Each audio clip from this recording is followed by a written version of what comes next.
Hey guys, thanks for listening to the Spiritual Grind.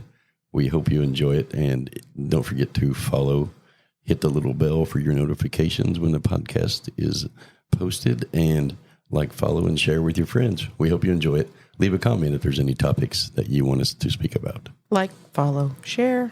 Thank you very much, Dr. Jenny.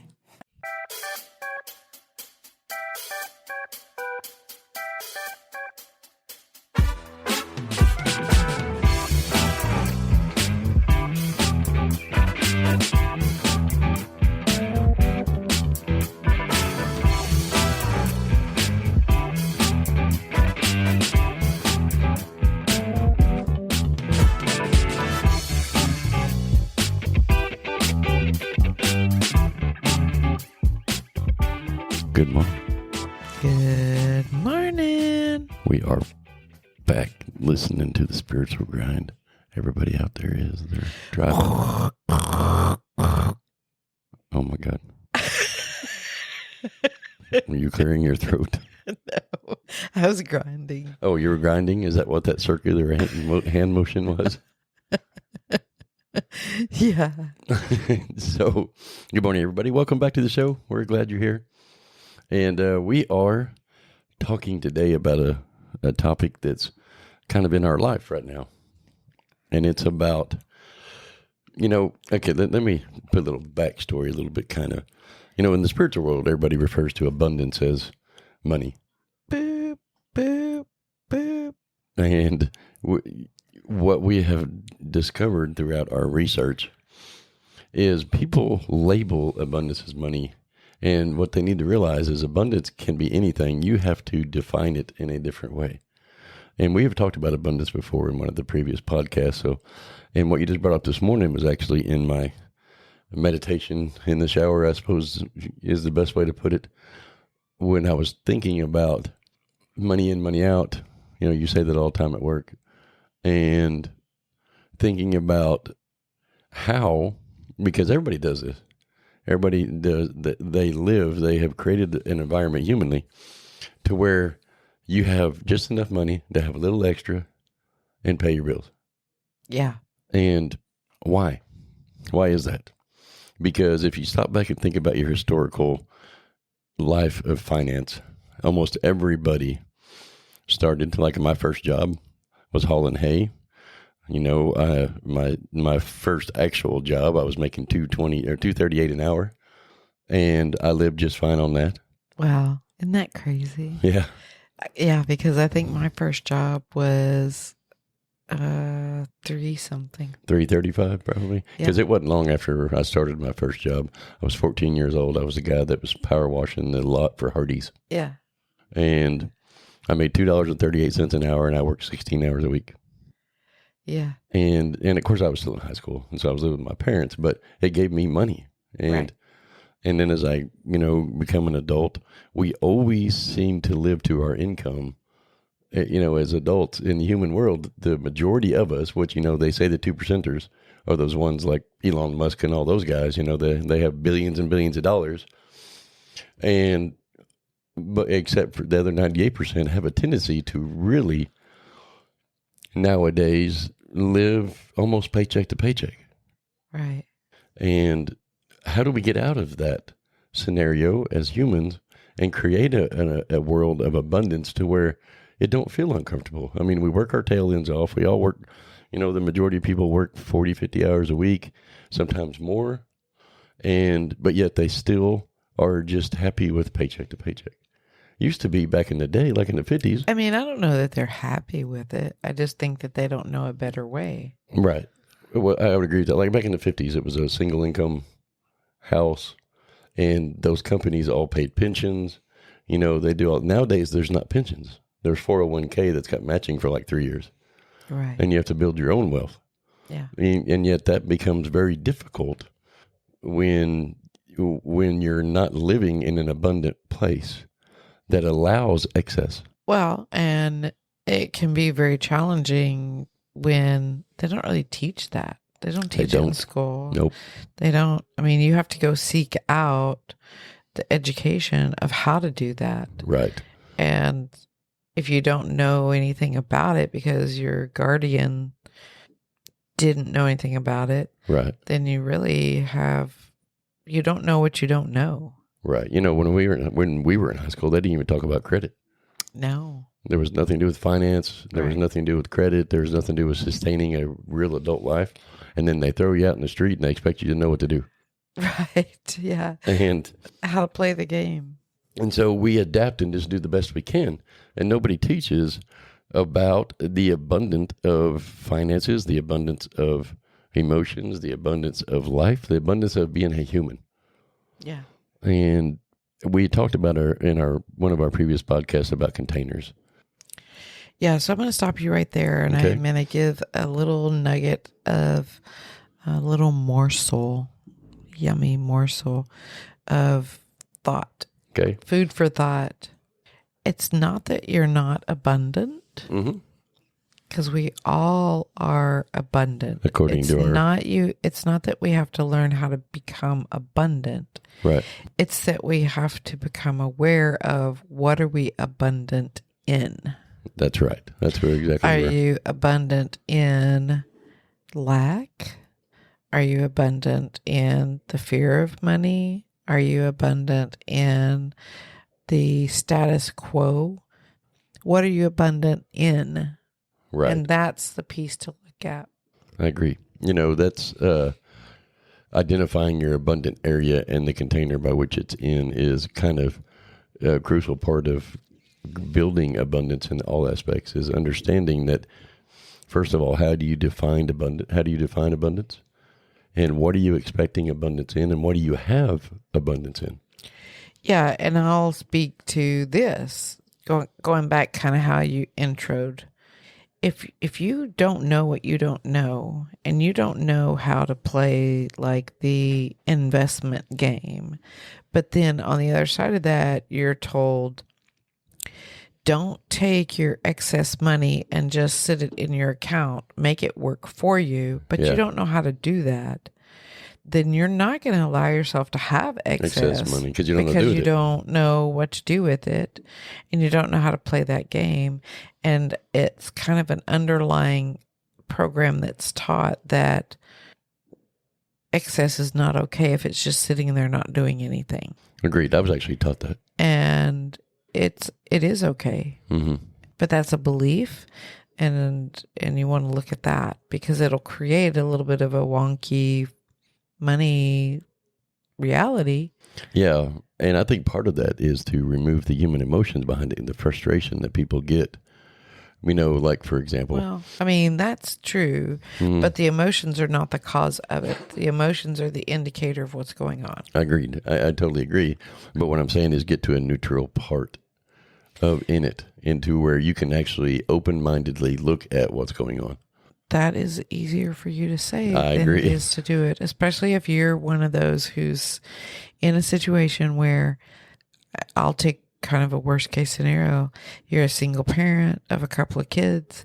You're working all your full-time hours and then some just to make ends meet. Yeah. And you're barely bringing home enough money to buy bread, peanut butter, and water. Yeah. Then it's hard to remove, and you're listening to this podcast, emotions on a friend's device.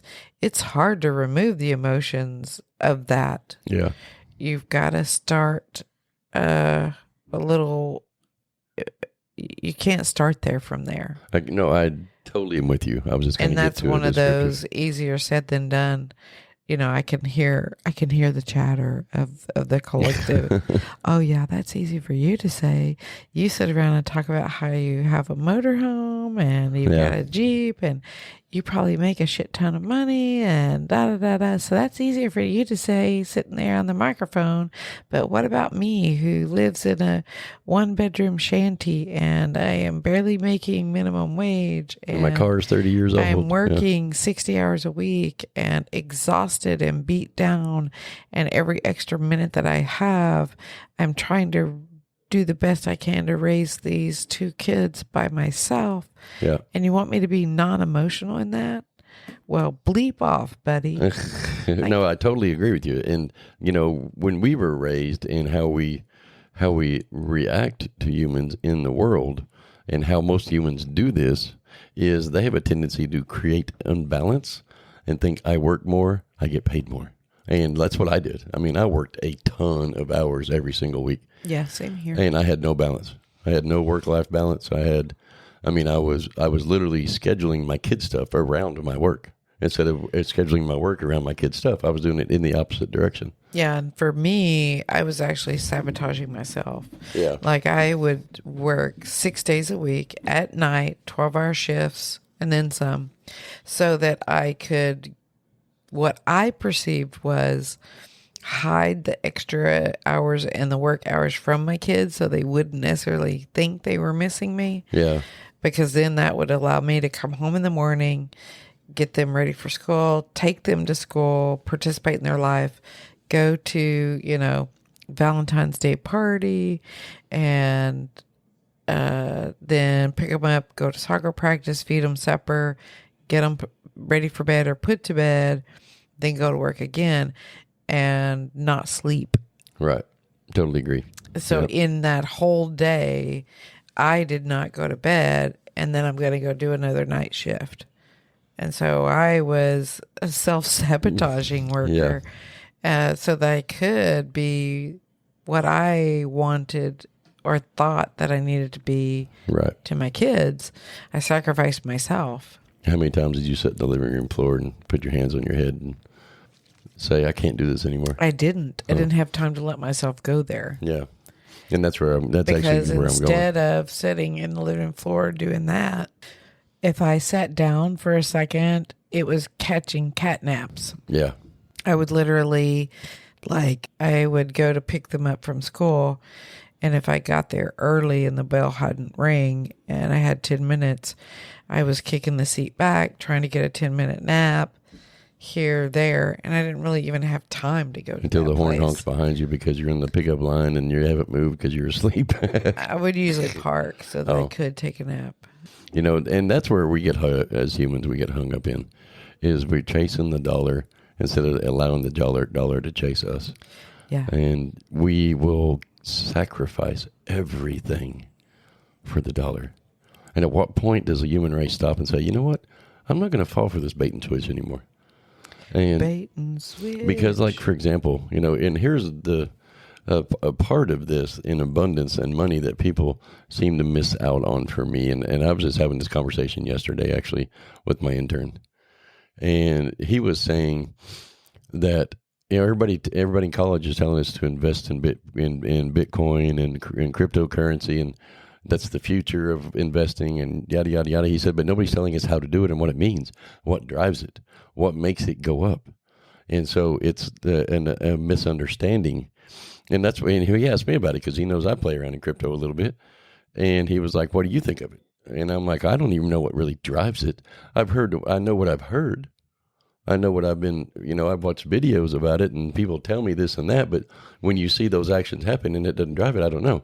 But, those 2%ers gamble on the other 98%, just trying to follow their leads.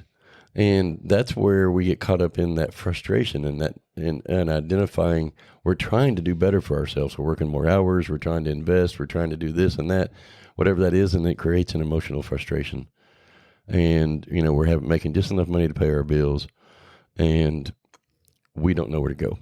And so, but here's the positive part behind it is you have created a container of abundance that is big enough to pay your bills. And so that means you have the creative powers to create abundance. But how do you take it to the next level? Cue Dr. Jenny.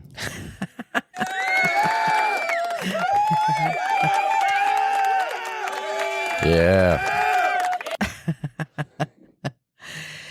Well, you know what, guys? Again, it's stopping to look at your beliefs, your patterns, your definitions, your programs. Each one of us goes through our reality from our perspective, from our point of view. Mm-hmm. And the universe will put together the reality that you're asking for, and it already exists. It's just becoming aligned with that through redefining things, realizing what beliefs you have that are having you look at things from a different perspective, which in turn causes you to act and react to different situations and events on a conscious or even a subconscious level that create the reality you have. And that is in any topic. But because we're on the money topic, you've got to first look at the whole construct of, what do I believe about that? Right. What do I believe? Not what was fed to me by my parents, not what was fed to me by my grandparents, or the person who raised me and gave me my foundational belief system. Right. Not what is being fed to me by the society or the collective. What do I want that to look like? What do I want to believe in? Yeah. Because that is how you create a reality and then perpetuate that into existence for yourself as being the actual reality that you live. And, the first step is awareness. Yeah. Really. Making yourself aware. You've got to be aware. You can't walk through life on any life topic being completely oblivious and unconscious to what you're doing, because then you're just a robot going through the motions of whatever it is. Right. That's where I was going to go. Living life on kind of this autopilot loop. Yep. You got to be able to stop and say, wait a minute. Until you're ready to stop and say, all right, dadgummit, I'm ready for this to change. And I'm willing to put in the action and the steps to really do something about it. And you decide right then and there that you're going to take your control back from your belief systems, not back from the characters that are playing parts in your play, but take your power back from your belief systems by really deconstructing them and looking at them and deciding, okay, is this a belief I want? Is this a belief I don't want? Is it something I can utilize if I restructure it? And whatever that process looks like, to go through those. And I'm a fond believer of taking notes and journaling, especially in your newness of, if you're new to the concept, you got to write it down, because you can't remember everything. You won't. You're not practiced enough to be able to do it on the fly in your mind yet. I mean, I've been doing it for 30 years, and there's deep-seated things that I can't even do without writing them down. Some of the minor things I can, because for me, I've gotten to a place that if it's not very deeply buried, I can work with it right then. And right then it is dissolved. It's recalibrated. It's redefined, restructured. And then reality will change literally right there for me. I'll give you an example. And this is a rabbit hole example, but it just happened the other day. We were headed to Daytona for the weekend. The navigator actually said we still had like 58 miles and an hour and something. And I'm like, you know what? This is ridiculous. I do not have to carry around a belief that it takes this long to get there. Time and space are a construct that I create, and I'm done with that. Like, I don't have to live within the time-space continuum if I don't want to. I can create a wormhole that gets me from point A to point B. And I truly believe that in every ounce of my being at that very moment. Yeah. And just like that, it went from 58 miles left to 28 miles. It went from an hour and something minutes to, 13 minutes. And next thing I know, we're pulling into the place and done. Either that or you took a really good nap while you were driving. I don't know if it happened that way for you in your reality or whatever, but that's how it went down. I did. For it me. Was kind of crazy because we were driving down the road and it said 46 minutes, I think, left. And then suddenly it dropped to 22. Yeah. Something like that. It was kind of cool. But here's the thing of this that I want to talk about with abundance is when you're creating abundance and you're trying to create excess abundance, you have to be clear on one topic, I believe, that will help you step by step work through the process, and that is defining needs and wants differently. Yes. That is a big one. It's a big one because your higher self and your God, your spiritual advisor, whoever that is, does not matter, is going to provide for you what you need. Always. Always. You're always going to have what you need unless you humanly choose to not accept it. Now, here's the point to that. Is what is a need? Because we've always had our needs met. We've worked through life. We've had a roof over our head. Granted, we may not always get exactly what we expected. And that is because there is, like for example, you may have a roof over your head and you have something to eat. You have gas in your car to get back and forth to work. But your food is like peanut butter and jelly sandwiches and a loaf of bread. And that's not necessarily what you feel like that you really want. And that's because you have not identified or clarified the difference between wants and needs. And when you can clarify that within your mindset, it makes your step by step to creating excess abundance even easier. Yeah. And like for me. Yeah. Whenever you're sitting there saying, I am okay if I could just get my bare essentials met. Right. That's a belief. And right. That's exactly what you're going to create. And here's a very good story. Here's a very good example of that. Is we identified something to change our environment right now. And we turned that into a need. And out of our own beliefs. We went down and bought a motorhome in less than 3 hours. Right. Because we turned it into a need. Yeah. Bam, done. Here, sign these papers. You're out. Right. And I don't want you all to think for 1 minute we have like an 850 credit score, because that's not at all what we have. We had the ability because we took this from a want to a need in our beliefs, and it became very, very easy. Actually, it became stupid easy. Yeah, it was. It was quite a beautiful experience. Like within 4 hours, we were signing papers. Yeah. And like 3 hours, we had a deal done. Yeah. 4 hours later, we were signing the paper, and we came back and picked it up 2 days later, or 3 days later, right, after they got it all ready to go. Yeah. It was probably the most easy experience at that level that I'd ever experienced. And it was, you're talking in excess of $100,000 purchase. And we did it in 3 hours. Right. And that was with no money our down. Experiences are easy once we get aligned with them, though. We paid no money out of pocket. Right. That's crazy.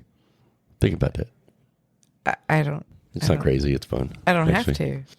That's how it works. That's how it works. So you do the work to restructure and commit to wanting things to actually be different, lose the fear of the unknown, lose the monkey mind talk of, I don't deserve it, I can't have it. You got to go through and restructure all that nonsense.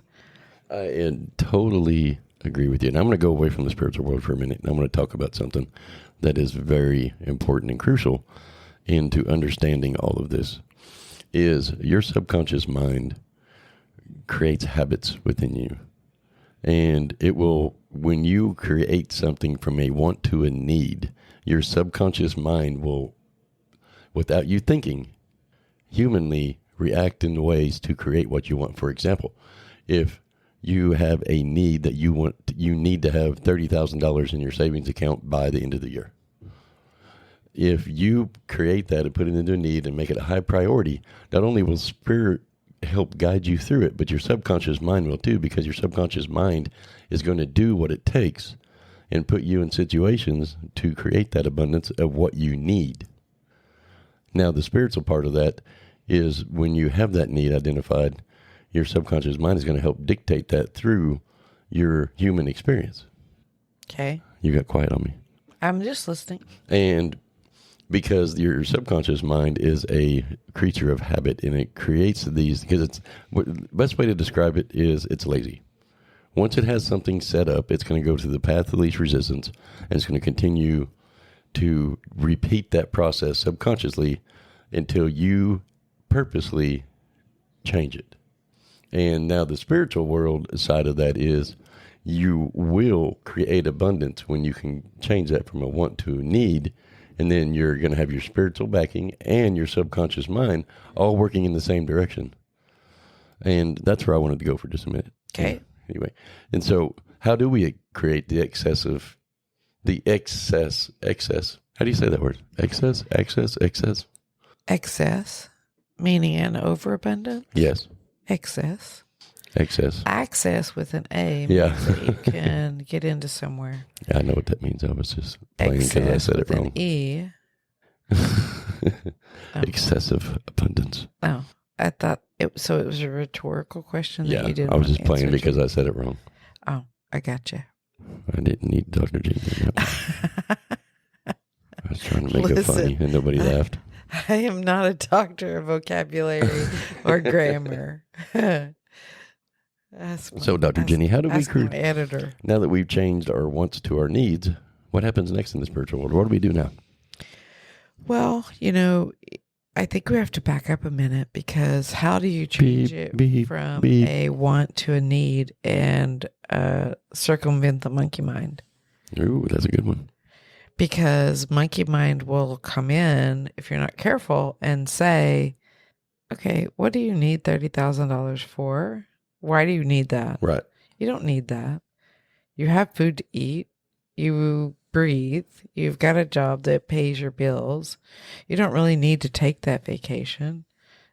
That doesn't save your life. It doesn't help you to... You don't need that extra bag of Doritos. That's not a life-saving thing. That's the first thing that has to happen, is we have to come away from the definition of need being that which sustains our physical life. Agreed. Because that's what jams people up. Yes. And then they bring in the scientific backing to the monkey mind of, okay, I literally could survive on a peanut butter sandwich, half a sandwich, once a day. And so that means I need a loaf of bread and a thing of peanut butter for the week. Don't forget the milk. I could drink water. I don't need to even spend the money on No, I gotta milk. have milk. I have to have milk. I'm just saying, it all depends on what you're defining as need. And most of us, our definition stems from the caveman mentality of how they lived. What is the need to sustain life? Yeah. And we've been taught, even in the medical world, in the medical books, we get taught that the physical body will shut down the less important parts of the body and give all the nutrients, all the blood and everything to the organs that are life-sustaining. Right. Yep. So if you're in a fight or flight situation or a very ill situation, the medical books teach us that all the nutrients and the oxygen and all that will be shunted to the things like the brain, the heart, the major organs. Things that keep you alive. Not necessarily the fingers and the toes and all that, because technically speaking, you could live life as a Bob. Yeah. And not need a Bob. Not necessarily Bad have. joke. Okay, Matt. Oh, that's even worse. Okay. You could live life technically without your arms and legs. Yes. And so if you have a structure that's formatted around that deep underlying belief of what is a need, it's things that are life-saving components, then you're going to live a very mundane, minuscule yeah, life, and you're not going to allow yourself to put other things in the need column because they're too extravagant. And so you've got to redefine that. Right. You have to stop and redefine what need is. Yeah. Because if having that $30,000 in the bank allows you to, for example, experience more of what your joy and excitement is, which puts you in alignment with that vibrational frequency, which is in fact your natural state of being, then that's a need. Yeah, I agree. Because that brings about, or you don't feel comfortable until that is there. Mental, right, energetic, physical, overall unity and well-being. right. And so you've got to stop and, I think, really look at what your definition is on need and want. Is it archaic? Does it stem back from caveman mentality? Because I'm telling you now, if you have a definition in place on the need and it came from your parents and they got theirs from their grandparents, listen, these grandparents lived through the Depression. Yep. They know the minimal that it takes to sustain life. Yep. They could make a dime last them an entire month and live off of that doughy thing beans and rice that was made out of bread and water. Yep. That had no flavor. They became accustomed to that and had water to drink, sometimes nothing to drink if the water was contaminated, or they would boil it. Like, they know that. And so if you're working on a definition that they gave you, it's antiquated. You're only going to allow the bare essentials into your reality. Perfect. So you've got to start there. You are totally right. Like, I had the same kind of belief that popped up because growing up, there was one Thanksgiving that my family, we were very poor and broke at the time. And our Thanksgiving dinner was literally. What was that high pitch? Well, I don't know what that was, I guess. But our Thanksgiving dinner was literally peanut butter and jelly sandwiches. Yeah. And my mother preached to me about that it was, hey, at least we had that. And as I grew up, my mom, it was a family tradition that every Thanksgiving we had a peanut butter and jelly sandwich after that. Fuck that. Ooh. And bleep that out. And then as I became an adult, I thought to myself, why would I worship that? Yeah, no. I'm not thankful that only thing I had was a peanut butter and jelly sandwich. I'm not thankful for that. As a matter of fact, it's pretty embarrassing. And so I went through, I have been through the rest of my life trying to figure out how to build excess abundance. I have been very successful at it at times, and I've sucked at it at others.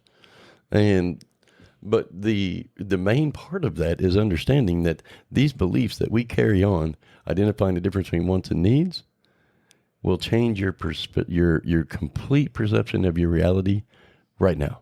Of course, yeah.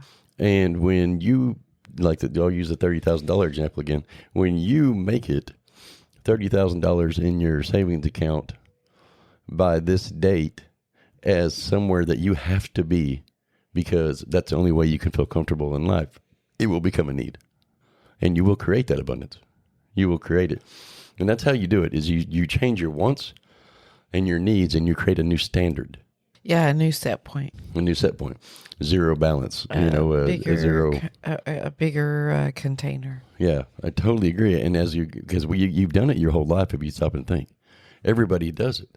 They'll start with a little high school job, and they go through college and all that stuff, and they're raising the bar constantly. Yeah. And they just don't realize that when they get to that point to where they can't seem to create more, they don't know how to go from there. And that's because their needs are met and they're okay with their wants not being met. Right. And when you can clarify that in your own reality and change the wants into needs, try it with little things at first if you need to. Try it with I want $2,000 in my savings account by the end of the year. And see the process, feel the process, because when you create a new belief and then attach an emotion to it, that becomes locked into reality for you. Yeah, and I think the PhD place, on this school of thought, when you get to a place where there is no difference between want and need. Yep. I want it just because I want the experience of having it. And it's okay for me to have it. And I deserve it. And I'm worthy of it, and I can have what I want. When you get to that place of allowing yourself to have it just because you want to have the experience of it. You want to experience the contrast. And remember, contrast is not always negative. Right. The good contrast and the bad contrast. Contrast is just seeing the different sides of something. Right.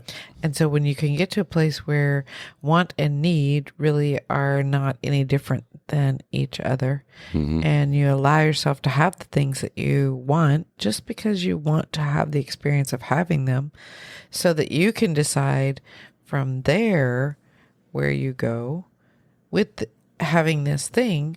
I experienced that I like this part of it, but I don't necessarily like this part of it.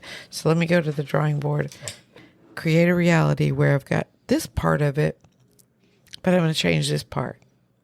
When you get to a place where I am going to line up with the reality of having it simply because I want to experience what it's like to have it for my own growth and evolution, not because I need it to pay a bill or because I need it to have happiness or I need it for a good vacation or so that my kids can have something, just simply because you want it and you're allowing yourself to have it for the experience that allows growth and evolution. Agreed. That's the ultimate place to get to. And here, for some of you out there that maybe struggle with understanding this, we have, I'm a salesman. I'm in sales.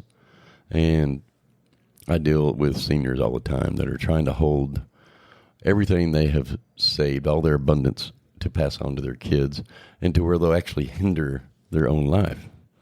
And my explanation for that is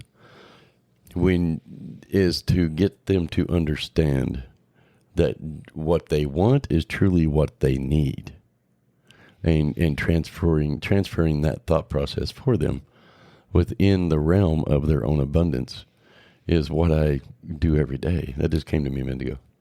Well, and the rabbit hole concept of that is if you didn't need it, right, you would never be given the thought or the desire to want it. Okay. I'm following you. Your higher self guides you through your path always. Mm-hmm. And if you're given the desire or the passion or the thought of, I want that, then it's because you need it. Yeah. Because it is going to help you grow and evolve. Yes. It's either giving you the opportunity to experience something so that a belief can come up and you can look at it, dissolve it, or it's giving you the opportunity to experience it, to discern for yourself whether you like it and you want more of it, or you don't necessarily care for it and you want less of it. Right. So getting to a place where you understand that your desire for wanting something is part of the bigger component of the whole mechanism. Right. It's a driving force. If you weren't supposed to have it and you weren't supposed to experience it, then higher self would never give you the desire to want it. Right. I watched a YouTube. So therefore, it must be a need. Correct. I watched a YouTube video this morning, a short of Danica Patrick she's that female race car driver. Yeah. Of her being interviewed. And the topic of this was that she had just bought a Lamborghini. And he asked her, why did you buy the Lamborghini? And she said, I'd always wanted one all my life. And I worked hard to get it. And it was a driving force behind me becoming who I am because I wanted a Lamborghini. Yeah. And she went and bought one. And 12 days later, she traded it in. She got rid of it. And he said, why? He asked her, well, what, you worked all your life to have that. And she said, I realized it's not really what I wanted because you know why? It didn't have a cup holder. And it can be literally that simple. That's exactly right. But a lot of people will look at that situation and say, well, what's the point? How wasteful. Why would you do that? Why would you buy a car, keep it for 12 days, and then return it? Right. Get rid of it. Well, and here's what she said. We also have an entangled premise that when we buy something, we have to attach to it and keep it forever. Right. keep that 30-year note house until you pay it off, because that's a definition of success. Yeah. Keep that car forever You and want pay it that deed. off so you don't have debt. I remember the 8 is Enough show when they finally got their deed to their house. It paid off, and there was a big family celebration. And then they turned around and had to take a loan out against it. That show popped in my head. But anyway, Danica, in this interview, when the guy said, well, you worked all your life for that Lamborghini. And she said, I realized it really, really wasn't what I wanted. Right. And she said, all my life I needed one. That was my driving force. I needed to have that. And then when I got it, I was okay with, you know what? I got it. It's done. And now I want this. Right. And she went and bought that. Right. And he said, wow, must be nice to have that kind of money. And he said, well, the Lamborghini is what made me have that kind of money. And so, because I turned my Lamborghini into, that's something I need in my life. So this was on this short this morning. It was a little 3-minute short. And that does, it drives home what I just said. Getting to a place where want and need don't hold two separate spaces. Right. Yep. Understanding that the way the mechanism works is you would not be given the desire to want something unless it was needed to help you experience and evolve. Yes. Totally with you on the same page. That's how that mechanism and actually that's works. How you build excessive abundance. Right. You have to be able to, in your own mind, fathom the place where you take your wants and you turn them into needs. And that becomes the driving force behind your excessive abundance. Yeah, until you can get to a place where the want is okay. Yes. Is okay. As a child and coming up, just because you want it doesn't mean you need it. How many times did you hear that? Oh my gosh. Yeah, right. I remember so many times that I heard that in my life. Exactly. But I want it. Well, just because you want it doesn't mean that you need it. And so I can't afford it right now. My dad used to say, put your wants in one hand and shit in the other one. See which one fills up first.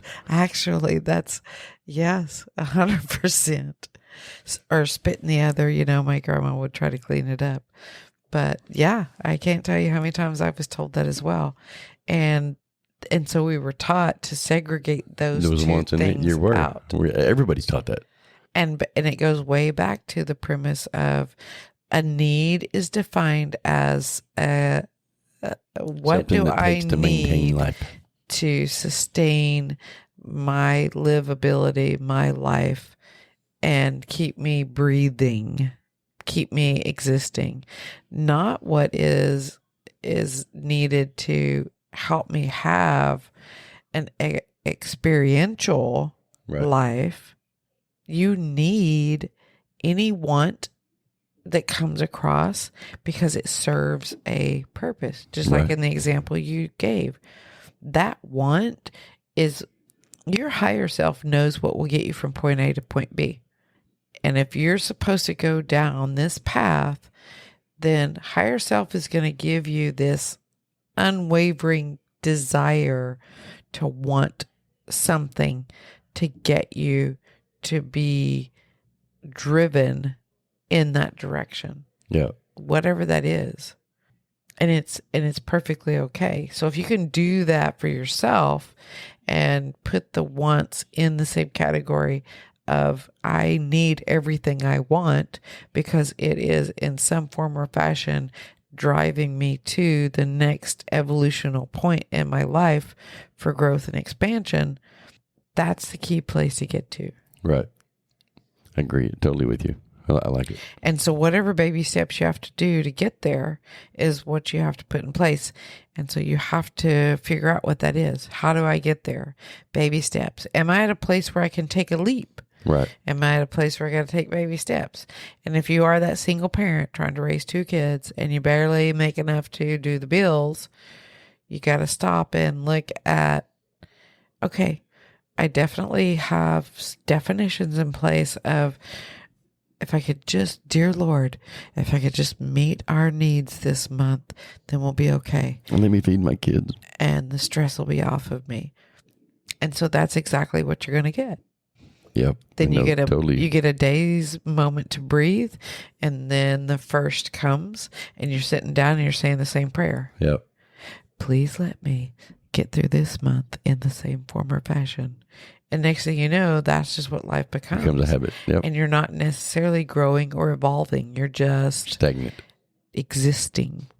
And that is not a comfortable place. It's okay to just stop exist. and ask yourself these questions.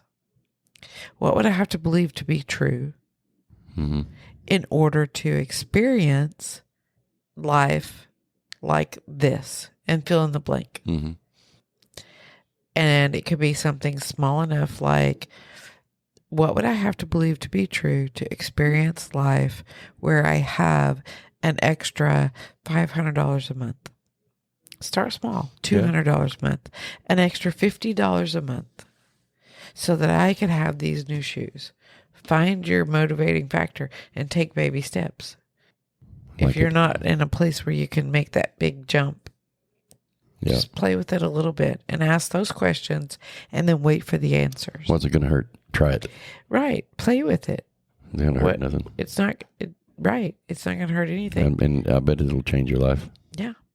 Whatever you've got to do to play the game. Yeah. Because we're here for experiences. And that's just the truth of it. And those experiences need abundance. They need finances. Those even silly, the more fun and the more silly you make it, that is a frequency that is lighthearted. Yep. Even if you have to go literally buy Monopoly money and pretend like you pay yourself money with the pink money, preferably. It's the best color. And then you go and you have a catalog where you go through and you spend your Monopoly money. Open the catalog, and money is no object now because you have this Monopoly money, shit tons of it. And in your mind's eye, you pick that thing on that page. You put the money in that page and you've bought it virtually. Yeah. And then you daydream about what it would look like, what it feels like, what it smells like to have it on, drive it, whatever. And if you can actually take it one step farther and go put yourself in that situation, like if it's a car and you've paid your Monopoly money for it, or make yourself like on The Secret. She actually has tools that you can download and print. And one of those is a check from the universe. Yeah. You can make yourself out a check from the universe. You take that money and go buy the car in your mind, and then go down and test drive the car. Write the check for over, though. Or just write a check just because and give it a new amount. Go down and actually sit in the car or even test drive the car so that you can see what it feels like to sit in it. Feel the energy of it, yep. Feel the energy. Put your hands around the steering wheel to even bring it more about into your reality. Anybody can go look at one on the floor. You don't have to have any credentials. You don't have to show a copy of your driver's license, that's it. Right.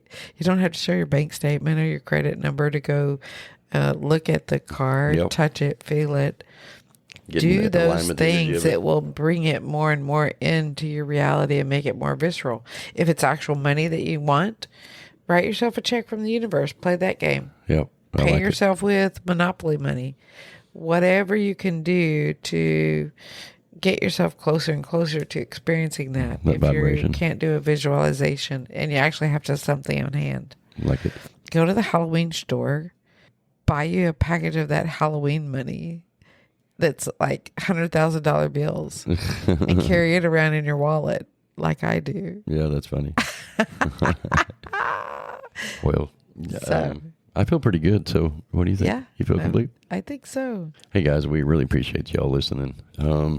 Visit our website at www.themerckcenters.org, and you can look us up on social media at the Merck Centers. Send us an email, drop us a comment, whatever it is. Our email is fixed now, so if we get something through the website, go ahead and send it. We'll get it. Hey, and don't forget, we're getting ready to do some book launches. Yep, we sure are writing them. We signed contracts with literary agents. Whoop, whoop. Whoop, whoop, whoop, whoop, whoop. So check us out. We're going to be authors. For sure. I think you're going to like the books, too. It's going to be good. Yeah. Like, follow, and share. And don't forget to ring that bell. Hey, guys, we appreciate y'all, and have an awesome day. Love ya.